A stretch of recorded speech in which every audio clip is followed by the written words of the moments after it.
Hello students, welcome to the online classes presented by AMM public school. तो class 8 आज आपकी class है हिंदी की। तो ओपन कीजिए अपनी हिंदी रीडर की बुक क्लास 8। बच्चों अपना पेज नंबर 13 ओपन करिए। आपके चैप्टर का नाम है जीवन का लक्ष्य। Chapter number 2। जीवन का लक्ष्य मतलब बच्चों हमारा एम। मान लीजिए हम कोई भी काम करते हैं, जो हमारा जीवन है उसमें कोई ना कोई हमारा एम होना बहुत जरूरी है, लक्ष्य होना बहुत जरूरी है।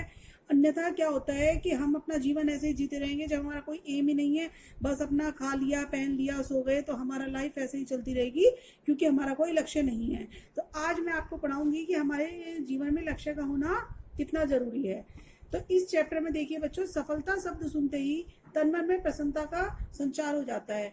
जब हम किसी काम को करते हैं बच्चों और हमें उसमें सक्सेस मिलती है, सपोज करिए आप स्टूडेंट हैं और आप स्टूडेंट हैं, आपने कोई टेस्ट दिया है, कोई एग्जाम दिया है और उसमें आपके अच्छे मार्क्स आए हैं, आप पास हुए हैं, तो आपको कितनी खुशी होती है। तो वो हमारी सक्सेस होती है, वो हमारी सफलता होती है। तो इस चैप्टर में यही बताया गया है कि जब हम अपनी लाइफ का, अपने जीवन का एक लक्ष्य निर्धारित कर लेंगे, तभी हमें उसको पाने के लिए प्रयास करेंगे और उसे के लिए हम निरंतर कठिन परिश्रम करते रहेंगे, तभी हमें सफलता मिलेगी। वरना तो हम इधर उधर ही भटकते रहेंगे। आपने सुना होगा कि हमारी महाभारत में अर्जुन पांडव का पुत्र था, उसका लक्ष्य था धनुष विद्या में निपुण होना। तो उन्होंने अपने लक्ष्य को कैसे प्राप्त करा ये सभी जानते हैं। और सब जानते हैं कि जब एक बार उनके टीचर उन्हें पढ़ा रहे थे, उनके गुरुजी पढ़ा रहे थे, तो उस पेड़ पर एक चिड़िया बैठी थी। तो कोई भी उस चिड़िया को लक्ष्य नहीं साध पाया था, लेकिन अर्जुन ने उनका निशाना इतना पक्का था, उन्हें अपने काम में इतनी लगन थी कि उन्हें जब उनके गुरुजी ने पूछा कि बताओ अर्जुन तुम्हें क्या दिखाई दे रहा है, तो उसने कहा गुरुजी मुझे सिर्फ पर पेड़ पर बैठी हुई चिड़िया की आंख दिखाई दे रही है। तो उनके गुरुजी बहुत खुश हुए थे कि इस लड़के का अपने जीवन का एक लक्ष्य है धनुर्विद्या में निपुण होना। तो उन्होंने उस चिड़िया की आंख को बेच दिया। और बच्चों जब हम प्रयास करते हैं किसी काम को करने का, तो हम अगर लगातार प्रयास करेंगे तो हमें सफलता जरूर मिलेगी। जैसे कि इस पाठ में बताया गया है कि जब लगातार मान लीजिए ऊपर से झरना गिर रहा है और नीचे कोई पत्थर है, तो रोज रोज जब झरने की बूंदे उस पत्थर पर गिरती हैं, तो वो बूंदे उस पत्थर को भी भेद देती है। मान लीजिए हम कहीं जा रहे हैं और हम रेलवे स्टेशन पर पहुंच गए हैं और हमें ये नहीं पता है कि हमें किस जगह जाना है। तो क्या होता है कि रेलवे स्टेशन पर बहुत सारी गाड़ियां होती हैं, कोई कहीं जा रही है, कोई कहीं जा रही है, परंतु जब हमें यही नहीं पता कि हमें जाना कहाँ है, तो बच्चों हम कहाँ जाएंगे, किस ट्रेन में बैठेंगे, हमें किस देश में जाना है, किस शहर में जाना है, हमें पता ही नहीं है। इसका मतलब है कि हमारी जिंदगी का कोई लक्ष्य नहीं है। इसीलिए हमें समय रहते अपने जीवन में लक्ष्य का चुनाव कर लेना चाहिए, क्योंकि जब हम लक्ष्य का चुनाव करेंगे तभी हम अपनी जिंदगी में सफल होंगे। और लक्ष्य हम कैसे चुनते हैं बच्चों, सबकी अलग अलग इच्छा होती है, अलग अलग रुचि होती है।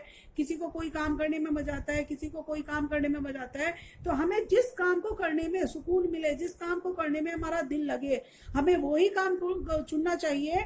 और हमारी जिंदगी का लक्ष्य उसी को बनाना चाहिए कि हमें बड़े होकर इस काम में निपुण होना है और इसी लक्ष्य को प्राप्त करना है।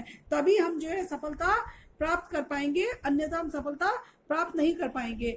कुछ व्यक्ति ऐसे होते हैं बच्चों जिंदगी में कि उनका लक्ष्य हर दूसरे दिन बदलता रहता है। आज हमें कहेंगे कि आज हमें डॉक्टर बनना है, आज हमें टीचर बनना है, कल को उसका दोस्त कहेगा अरे टीचर बनने में क्या रखा है, नहीं टीचर नहीं तू डॉक्टर बनना, हाँ चल ठीक है मैं डॉक्टर ही बनूंगा। जो व्यक्ति अपने जीवन में लक्ष्य नहीं साधते यानी भटकते रहते हैं, किसी के भी कहे अनुसार आजकल इधर उधर लुढ़कते रहते हैं, वैसे व्यक्ति जिंदगी में कभी भी सफल नहीं होते हैं। हमें अपनी प्रकृति से बहुत कुछ सीखना चाहिए। प्रकृति हमारी लगातार अपने काम में लगी रहती है। जैसे पेड़ पौधों का काम होता है हमें फल देना, तो लगातार पेड़ पौधे अपना उसी काम करते हैं। नदियां है निरंतर अपनी एक ही गति से बहती रहती हैं। सूरज नित्य उगता है, नित्य ही डूबता है। हवा नित्य बहती है। तो उसी तरह से हमें भी अपने काम में अपने आप को लगा देना चाहिए। जो व्यक्ति अपने जीवन का लक्ष्य बना लेते हैं तो वे ही अपने लक्ष्य को प्राप्त करते हैं। मानवता को अपना आधार बनाना चाहिए। महान वो व्यक्ति कहलाते हैं जिनके जीवन का लक्ष्य होता है, वो अपना काम समय पर करते हैं, वो ही अपने जीवन के लक्ष्य को प्राप्त करते हैं और दूसरों के लिए भी प्रेरणा स्रोत बनते हैं। यानी सब व्यक्ति उनसे देख करके सीखते हैं कि देखो इस व्यक्ति ने अपने जीवन का लक्ष्य बनाया था और ये अपने लक्ष्य को प्राप्त करने में सफल हुआ है, तो हमें भी इसकी तरह दृढ़ संकल्पी होना चाहिए। हमें अपना लक्ष्य इतना ऐसा चुनना चाहिए जिसे हम लगातार परिश्रम करते हुए प्राप्त कर सकें। जो दूसरों की सलाह पर करते हैं बच्चों और अपना निश्चय त्याग देते हैं, वे कभी भी बदल जाते हैं, उनके साथ कभी भी कुछ भी हो सकता है। और ऐसा व्यक्ति जिंदगी में कुछ नहीं कर पाता, संसार में कोई कार्य भी उसका पूरा नहीं हो पाता। जैसे कि हल्के हल्के हवा के झोंके भी वृक्ष को गिरा देते हैं। क्यों? क्योंकि हवा का वेग बहुत तेज होता है और जो पेड़ छोटे छोटे होते हैं यानी वो दूसरों के सारे खड़े होते हैं, तो उनमें उन हवाओं को झेलने का साहस नहीं होता है। लेकिन बच्चों जो व्यक्ति दूरदर्शी होते हैं यानी उनके अंदर वो क्षमता होती है कि वो अपना लक्ष्य साध करके ये सोच लेते हैं कि हमें लक्ष्य प्राप्त करना है, वो ही हर परिस्थिति को झेलते हैं, हर अपने राह में आने वाली कठिनाई को पार करते हैं, वो ही अपने लक्ष्य को प्राप्त करते हैं। इसीलिए बच्चों हमें मेहनत करनी चाहिए, क्योंकि मेहनत ही हमारी पूंजी है। जब हम मेहनत करेंगे तभी हम अपने लक्ष्य को प्राप्त कर पाएंगे। यदि हम श्रम पूर्वक यानी हम अगर परिश्रम करेंगे, अपना पसीना बहाएंगे और अपने लक्ष्य के लिए प्रयत्नशील रहेंगे, तो ऐसा नहीं है कि जिंदगी में हमें लक्ष्य प्राप्त ना कर सके। हमें सफलता जरूर मिलेगी और हमारा लक्ष्य मंजिल तक जरूर पहुंचेगा और हम अपने लक्ष्य में सफल हो पाएंगे। तो बच्चों आप इसके शब्द अर्थ अपनी कॉपी में करेंगे। ये जो ब्लू कलर के ये शब्द हैं और ब्लैक कलर के अर्थ हैं, एक साइड शब्द लिखेंगे, दूसरी साइड अर्थ लिखेंगे। इसी तरह शब्द अर्थ कॉपी में करेंगे बच्चों। बाकी का कार्य आपको भेज दिया जाएगा। धन्यवाद बच्चों, मिलते हैं नेक्स्ट क्लास में।